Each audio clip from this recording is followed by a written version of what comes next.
특히나 리처드의 분노의 도끼질 아래 야파해야 하는 무슬림들의 피로 붉게 물들었으니 다시 한번 야파로 7,000명의 병력들을 투입시켰고, 나약한 종족들에게 용기가 무엇인지 보여라, 진짜 남자라 용기 있게 쟁취하거나 영광스럽게 죽자 전투를 이어나갔습니다. 리처드는 살라딘군 전체를 1191년 9월 아르수프 전투에서 대승을 거둔 리처드의 십자군은 3개월 동안 폐허가 된 야파를 재건하는 데 전념했으며, 그동안 반대편의 살라딘은 워낙에 큰 패배를 당했기에 십자군과 제대로 붙어선 승산이 없다고 판단했고, 이대론 이집트로 가는 관문이자 항구 도시인 아스칼론과 예루살렘을 모두 방어할 병력이 없음을 깨닫고 예루살렘 방어에만 전념하기로 했습니다.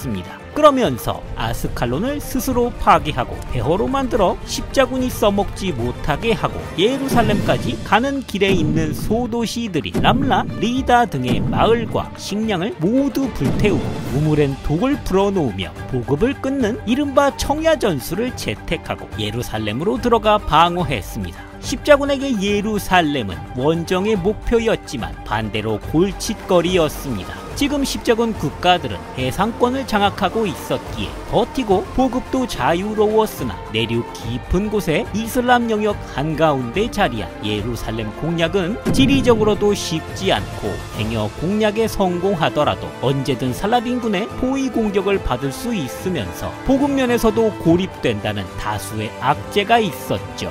하지만 다국적 십자군이 모인 십자군 내부에서 예루살렘 탈환이라는 강력한 신념이 있어서 유지되는 것이지 화해되기 쉬웠던 만큼 11월 리처드는 결단을 내리고 야파에서 예루살렘으로 출정을 떠나게 됐습니다. 무려 예루살렘까지 단 하루 거리인 바이트 누바까지 도착했지만 겨울철 추운 날씨에 폭우까지 내렸고, 이에 무리하지 않고 리처드는 병력을 철수하게 됐습니다. 살라딘에게 언제든 우리는 예루살렘으로 진격할 수 있다는 일종의 무력 시위를 보이긴 했지만, 십자군 내부에선 눈앞에 예루살렘을 두고 회군하는 리처드에게 불만을 품는 이도 적지 않았습니다. 그리고 리처드는 이듬해 1월 아스칼론에 들어가 이쪽도 요새화를 하며 복구하기 시작했습니다. 아스칼론은 이집트로 통하는 관문이었는데, 여기를 지키면 살라딘은 이집트의 술탄이었으므로 주력 거점이자 병력의 원천 같은 이집트와 예루살렘을 고립시킨 거였는데요. 이로써 십자군과 살라딘군 양쪽은 서로가 서로를 함부로 칠 수 없는 장기 교착 상태에 빠지게 됐습니다. 거기에 십자군 내부에도 갈등이 있었는데, 예루살렘 왕국의 왕위를 자신이 이어받아야 한다며 기와 콘라트가 대립 중이었고, 이를 해결하지 않으면 나머지 원정에도 참여하지 않겠다고 했기에 리처드는 귀족 회의를 통해 콘라트에게 정식으로 예루살렘 왕국 왕위를 물려주었고, 대신 기에겐 기프로스를 다스리라며 넘겨주게 됐습니다. 이렇게 갈등이 정리되는 듯 했지만 4월 연이어 비보가 날아들었습니다.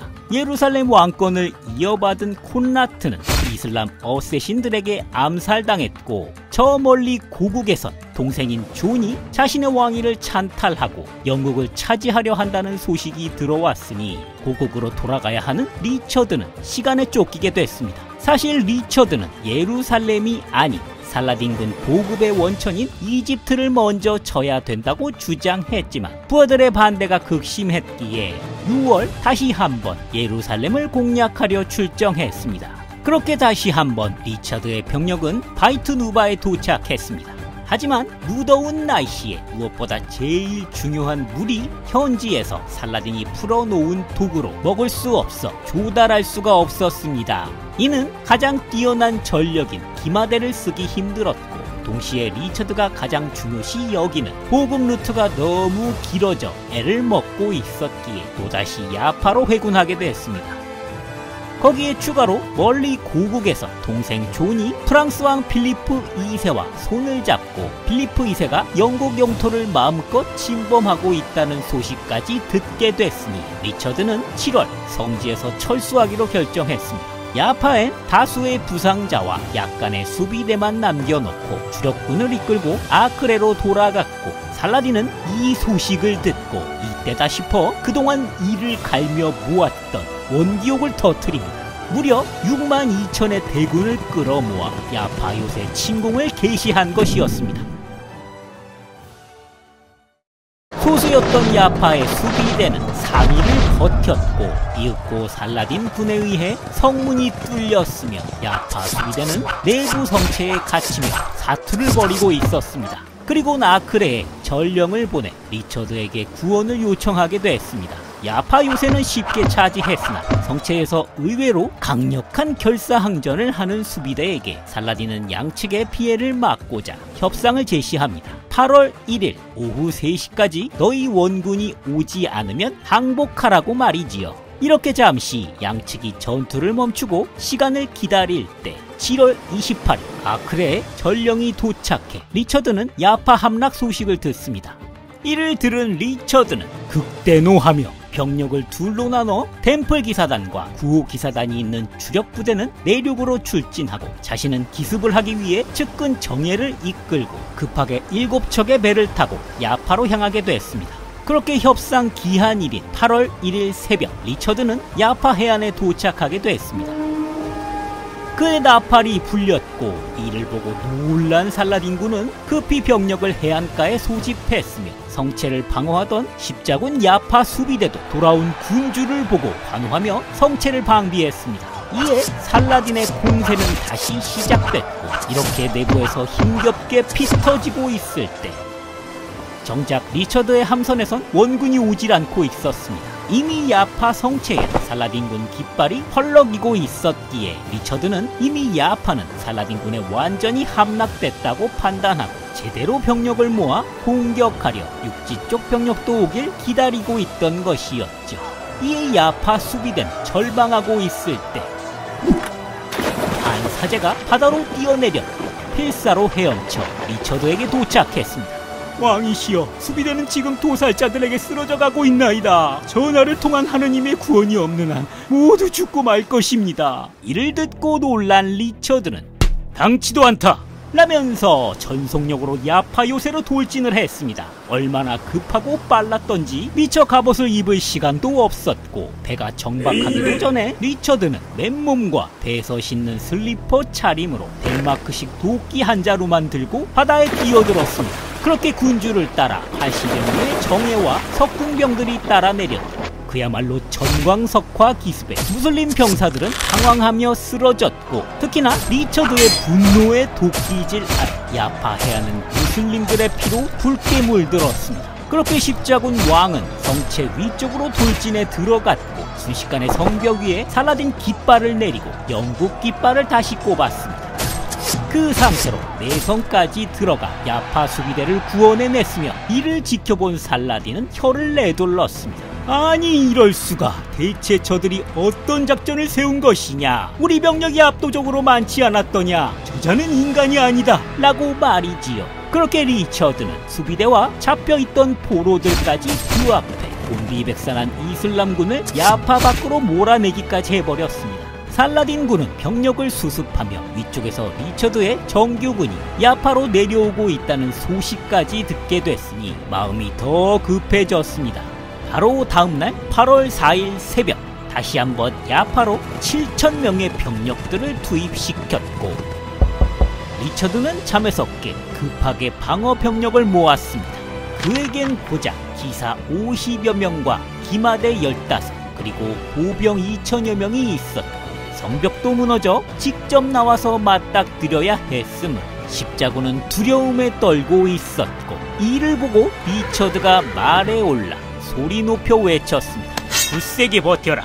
나약한 종족들에게 용기가 무엇인지 보여라. 진짜 남자라 용기 있게 쟁취하거나 영광스럽게 죽자.